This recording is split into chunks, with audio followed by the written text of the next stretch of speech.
Ang atong tubag sa Salmo mao ang pag-ingon nga ang matarong musud-ong sa imong naong o Ginoo. Ang kanang dautan mulingi o gid na dili na mutan-aw sa naong sa Ginoo. Niasa man ang naong sa Ginoo nato makit-an. Makit-an ni nato sa naong sa tao mismo. Lingian na imong tupad. Lingi ba? Ang sa mas imong tan-aw, naong sa Ginoo o naong sa tao. O di ka ni kakakita nga naong nas Ginoo, sa ato pa di ka matarong. Kana bang ang imong makita, ako ning anak, ako ning bana, ako ning silingan nga di gyud mo bayad og utang, ako ning silingan na kawatan, ako ning silingan na manuyupay, ako ning kras sa una, nyawa jud ko sugta, ako ning ex, ana baron. Maura na atong makita, magtan-aw mo pare, maingon ra mo nga kaning paria nindot ni simbahan kay di kayo taas og wali, kaning paria di ni mayong simbahan kay taas kay ni gwali, kapoy kay huwat. Kutob ra kita diha ba? Wa ta di ta matarong. Muna si San Pablo bisan sa iyang sitwasyon matod pa niya gipapriso ko sa atong mga kaigsuonan bisag wa sila nakit-ang sala nako, ila kong gikiha ngadto sa Romanhon nga gobyerno. Ang Romanhon nga gobyerno sa Jerusalem nakakita nga angay kong buhian pero nisupak gid sila. Maunang napugos kog apilar nga his Roma, ani abot kisa nga tos kauluhan sa Romanhon nga kuan kaning gobyerno. Insya pero nasayod ko nga wa ko'y ikasumbong batok kanila. Ni apil siya dito, ni apilar siya dito sa Roma, pero wa kuno siya ikasumbong batok sa iyang igsuon nga mga Hudiyo. Nga naman, kay si San Pablo nakakita sa naong sa Ginoo sa iyang mga persecutors. Kay ningon biyang Ginoo, love your enemies. Unsaon man nimo paghigugma sa imong kaaway kung dili nimo makita ang naong sa Ginoo diha na nang imong kaaway. Si San Pablo nakakita ana mo na ingon siya, ni alang ko dinhi pero wa gud koy ikasumbong. Og mo padayon silag sumbong nako, aigo ra kong modipinsa. Dito gyud naputlan sa liog si San Pablo, dito gyud Roma, dito gyud niligid ang iyang usyuta nga iya tong gidawat. Yes, gidawat. Nga naman nakakita man siya sa Ginoo bisan pa diha sa prisuhan. Duha gud siya katuig nga gipriso matud pa sa atong unang pagbasa, pero sige ra gid siya sangyaw nya gibuhat din niya matud pa sa ending sa kaduhang pagbasa, gihimo niya kini sa dakong kaisog o kasayon. Kamo ganahan pa mong musangyaw Ginoo kung prisoho na mo? Tistingig. So dito sa prisuhan na diya ato liluan na. Diya lang dol-dol ra man na. Papriso dito mga 3 ka buwan. Nya tanawa kuno makakita baka Ginoo dito, makasangyaw baka, makadaig baka sa Ginoo. Labi na jud himuong 2 ka tuig sama San Pablo. Mabitan na kita na agitay schedule dito, ako ning gipaningkamutan nga naagitay schedule dito sa bilangguan nga mumisa ta kausas usa ka buwan nya muhatag tag pagkaon nilang tanan. Gasto ta anig mga average mga 40 to 50,000 kada buwan. Naaman sa tay mga kaigsuonan nga nang donate na hangtod na ginis buwan sa Disyembre karong tuiga.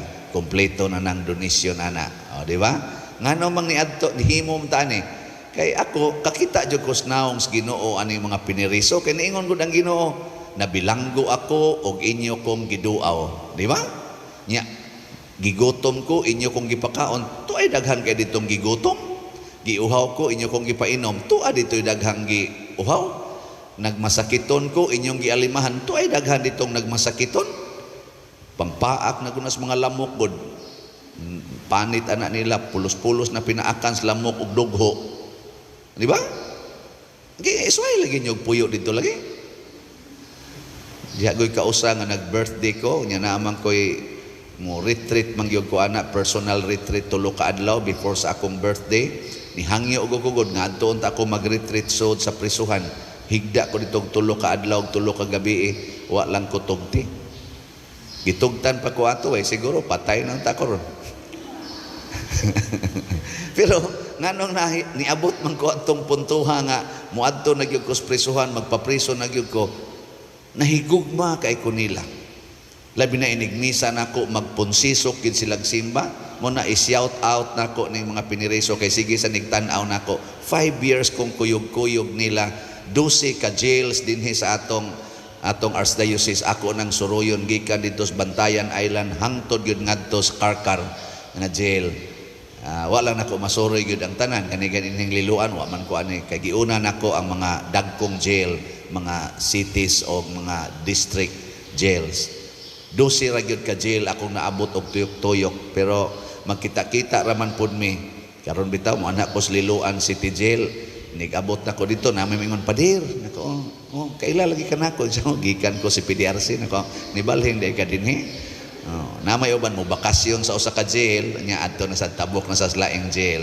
Pero ang akong makita diha naong sa Ginoo pero iniglaya sa lagi iniganhis ato makaingon mo sa ta yawa mo sa ning tawhana. Pero bahala na basta kakita jud kas pangitaag yung naong sa Ginoo kay og di gani kakakita maunay nagpasabot nga dili ka matarong nga tawo. Kamong mga bana, kakita mo naong sa Ginoo diha nang inyong asawa. Dige, orang imong makita ang iyang pagkayaw-yawan, ang iyang pagkamadudahon, kanang magsige ra gid siyag duda nimo, kanang iyang pagkamaldita, pagkaluuran, pagkatihik, pangyoon tanan nimong income niya, ang iyang income di ihatag nimo. Kung kana ra imong makita, buangon kang banaha ka. Di ba? Kamu mga asawa sa tanawa ko nang naong sa inyong bana kakita mo Ginoo diha basin ang inyo rang makita ang iyang pagkapalahubog, ang iyang pagkasugarol, ang pagkahimarkada o ang iyang pagsige hikap-hikap anang mugbog short nga mga GRO ayaw lahos og jutay bisag mo hikap ni naong gyapon is Ginoo ana bisag hubog ni naong Japonis Ginoo. Ano ba? Pasubrahig jutay ba? Or mangulatan nimo, tamparoson ka, ingka bugat-bugat yung kamot ang Ginoo. Di ba? Kanindot ana. Zaman. O yun mo na kong gisulti. Sige, kamong mga ginikanan, kakita pa mo Ginoo anang inyong mga anak. Nga naara ang naong siging mo anang cellphone, anang computer, porting tapulana, imong sugoon, dugay kayo. Kay magsigi pag yung hapit ana pero inighigda gaana lang yapong cellphone inigmata cellphone day mo ikuhaon kakita pa mo Ginoo diha o magsigi na lang mo yaw-yaw sa atong mga LGBT kakita pa kata Ginoo aning mga tawhana kanang ga same-sex marriage kanang ga puyo-puyo kakita pa kata Ginoo sige na lang tang panaway mga igsoon kung kita matarong kakita kita Ginoo pero usahay ang Ginoo magtago diha sa mga tao nga lutos nato muna si Jesus diri sa atong ebanghelyo niingon si San Pedro paglingi niya si Pedro ba paglingi niya ni Juan kaning gasuwat ani si San Juan man pinangga man ni si San Juan gitawag man the beloved apostle or disciple ni Jesus. Namurag na gamay kasina tingis Pedro kay giingnan man siya si Pedro nga idupa niya na nimo imong kabot aron paghimaya nako ingos Pedro ay yati ra ako patyon manday ko ani di ay ilansang bangko pag abot na ni Juan ingon siya kana Lord unsa may mahitabo ana ingon di Jesus unsa may labot nimo ingno nako og magbuot ko nga di na siya sa to ako na lang ning basahon kun buot ko nga siya magpabiling buhi hangtod sa akong pagbalik unsa may labot mo ingon si Jesus ayaw pagsigig pamantay ng imong isig katao ang bantay unsay gisultis Ginoo nimo in relation sa imong isig katao Unsa may gisulti ni Jesus kanang di mo bayad og utang? Unsa may gisulti ni Jesus nimo ana? Kanang di mo palit og slot. Unsa may gisulti ni Jesus ana, no? Uy, gahapon ra ba ang atong halin gamay kayo. 83 ra ka slots atong halin. Ang ato lang yapong pakpakan kay na 83. Salamat in taon na. Naatay 6,268 na ka slots. Nya pagkakita nako ani gamay ray halin ingon din ko sa Ginoo karong gabi iba ingon ko nga, Lord, nganong gamay man kay ning halin? Ana, ingon din siya, kuwang kas effort. Nakuha, kuwang kus effort nga kada nako misa sige jud kog baligya. Ingon din siya, ang imong effort to conquer sins. Una sa ko'y mga sala god. Mo na niingon ko karon, sugod karon ingon ko, sige Lord, mag-effort na ko to conquer sins. Nya iya day kong gipahinumduman. Kaning salaa, kaning salaa, kaning salaa, kaning salaa, kaning salaa. Sige lang kong ingon, bitaw Lord, bitaw Lord, bitaw Lord. Sige lang kag bitaw-bitaw diha. Nya di jud ka mo kuan, conquer all these sins and I will do the rest. Tanawa, og mo increase gani ni ang halin ani, pasabot ang pari gamay na lagsa. Ngag mahurot na gainig kahalin, mubalik na kog pakasadi ta joke. Mo say lamdag sa Ginoo nako. Ngan nangutana man ko, nindot nang mangutana ta ba? Diha nako niining gamayng halin. Kay ako tang gihuna-huna, mahurot unta ni karong buwana kay haron makatukod atas atong kumbinto. By the way, kung di mo kakita sa kumbinto na des kilid akong gibalhin ang usa ka tarpaulin, inigawas di mo aning simbahan left side, tanawa dihang perspective niya diya say dako diri sa loyo. Mao nay ato untang gidamgo nga atong tukuron. Naghuna-huna man ko ta, mahurot unta dahil ni hinay man kay tanan. Pero wa ko ma-discourage, nangita hinuon ko snaong sa Ginoo. O ang gipahinomdom sa Ginoo nako mao ni sinyal nga daghan kag sa nga angayng biyaang paria ka. Ay salamat Lord. Salamat nga jutay ang namalit kay ngano man nakita nako ang akong sala. Nya inighimo nako aning akong mga sakripisyo para pagwagtang paghunong aning akong mga sala karon nga wa-an ako ma-overcome. Basin mo increase or wa na Ginooy mo palit.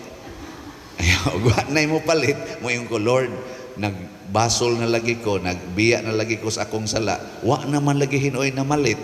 Samay na lang nang way mo palit pero malangit ka kaysa daghang mo palit nya maimpierno na noong ka. Sagdi lang kay kanang wa mo palit di na gid na malangit. Mana unang Ginoo. Sige na manindog na ta.